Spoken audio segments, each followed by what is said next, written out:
tell you just a little bit about James. He started selling commercial real estate at age 22. He purchased a RE/MAX franchise at age 24. He sold that when he was 30. He now owns his own company, Premier Realty REO. He's currently just 31 years old, but his accomplishments far exceed his age. He sold over 2,000 investment properties in his career. He currently has 400 REO listings, and 150 of them are commercial. He received 21 commercial listings just this month and performs about 10 to 15 commercial BPOs. And he's obviously one of the top commercial REO brokers in the country right now. Okay, James.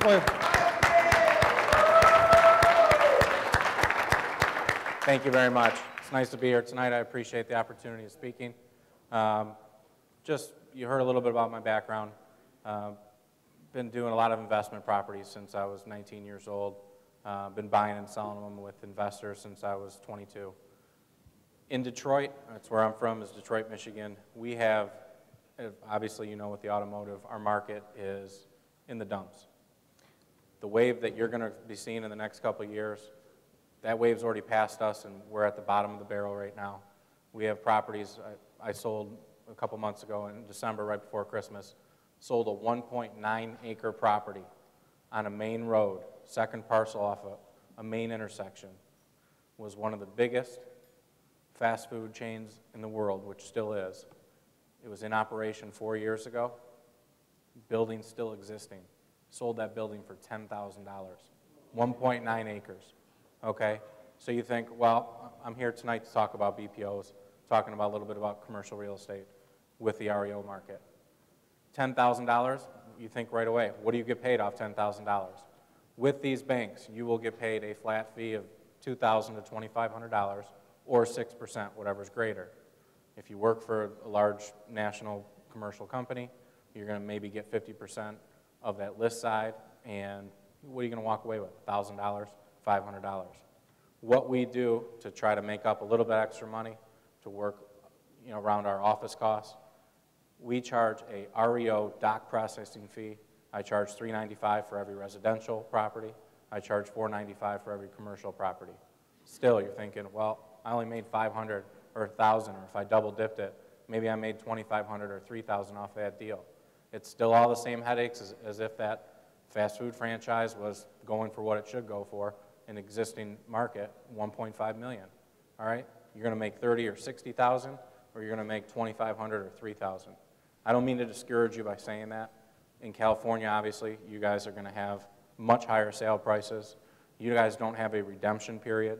In Michigan, we have a 6-month period where once the loan is in default, that borrower has an opportunity not to repay what couple payments they may have missed. They have the opportunity to pay off that entire lump sum in that 6 months. Well, honestly, maybe 1% of the people actually do that, if that. I sold over 350 properties last year, and maybe 2 or 3 people saved their properties out of that 6-month redemption. So what happens to that property during the redemption? Well, the people don't make payments to the bank. They still collect their rents. And I'm talking rents off 24-unit, fully occupied or 90% occupied apartment buildings where that previous borrower is still collecting the money, although he's not paying the bank.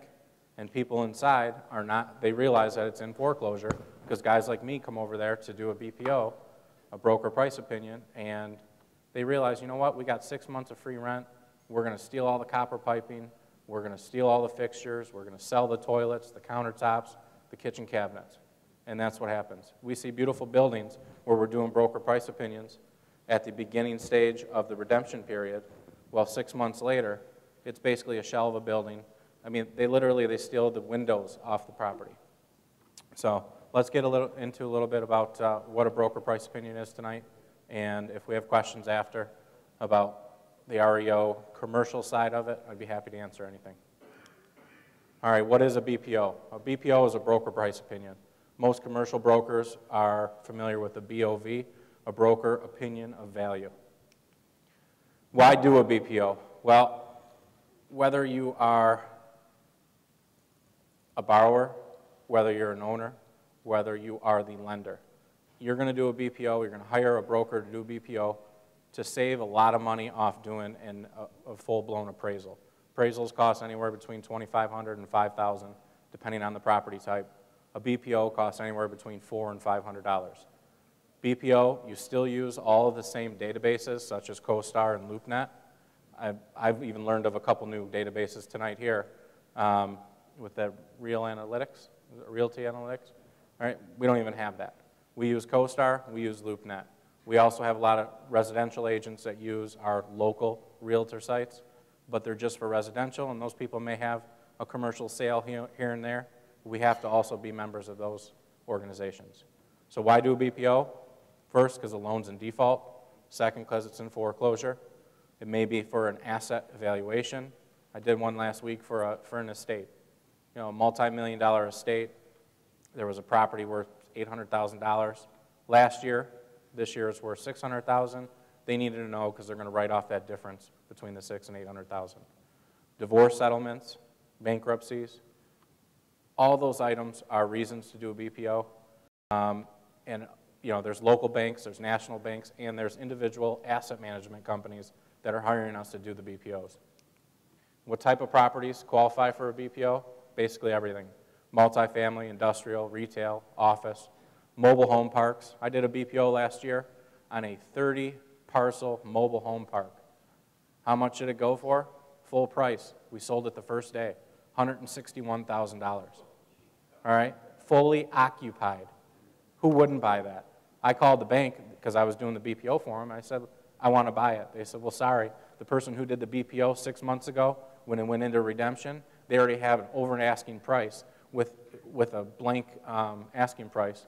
They wrote on there, we will pay over asking, whatever your asking price is. Why not? Who wouldn't? We've done BPOs for golf courses, vacant land, gas stations in Michigan. We have brand new gas stations that were built 2 years ago that are now vacant, boarded up, and vandalized. We're doing them, you know, 2 years ago it's worth $2, $3, $5 million if it has a convenience store. Today it's worth maybe $150,000, $200,000. We have done them for hotels and motels. We've done them from the biggest chains in the world to mom and pop places with 6 units. Even self-storage and mini storage, you know, it was a great investment a couple years ago. And we're getting BPOs 5, 10 a week just off mini storages. What are the requirements of an agent? Well, actually, I'm sorry, just of a BPO. You need to do interior photos, exterior photos. You need to research the tax records.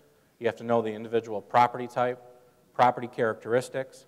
You know, if it's an industrial building, I don't care if you have a 10,000 square foot box, what amenities does it have? You need to know that. So it's not knowing the statistics that we heard tonight, it's knowing your local market, and it's knowing that exact property. With these commercial BPOs, as opposed to residential, with residential, you do an appraisal. If you're not within a 1 mile boundary, the lenders don't want it, whether it's for a BPO or for a sale or, you know, even for your personal comps for an investment. With these commercial properties, you need to get individualized for that specific property. So that means you need to go there yourself, and you are going to have to know how many bay doors it has, what type of loading docks it has, if it has cranes, and if so, how many, where they're at, what the ceiling height is. Those are all items that you need to know for the specific broker price opinions, and you can go 20, 30 miles away. You don't have to go just a year back for your comps. You can go 2 or 3 years back. The condition of property is very important, and in California, I've heard that you don't have a redemption, but for me, my condition today, the first day that it's in default, compared to my condition 6 months ago, I may value a property at $1.2 million today. 6 months from now, it might be $200,000, if that. You know, it's a shame that it happens, but it's a reality. So that is, you know, knowing your market, knowing your local property values, and having specific comparisons, whether they're 20, 30 miles away or if they're on the same block.